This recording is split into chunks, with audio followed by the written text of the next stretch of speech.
नमस्कार। जय जय भावसार समाज।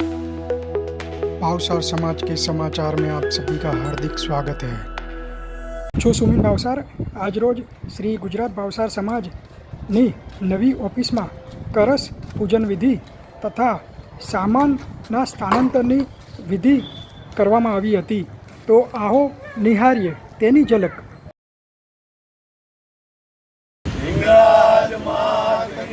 જય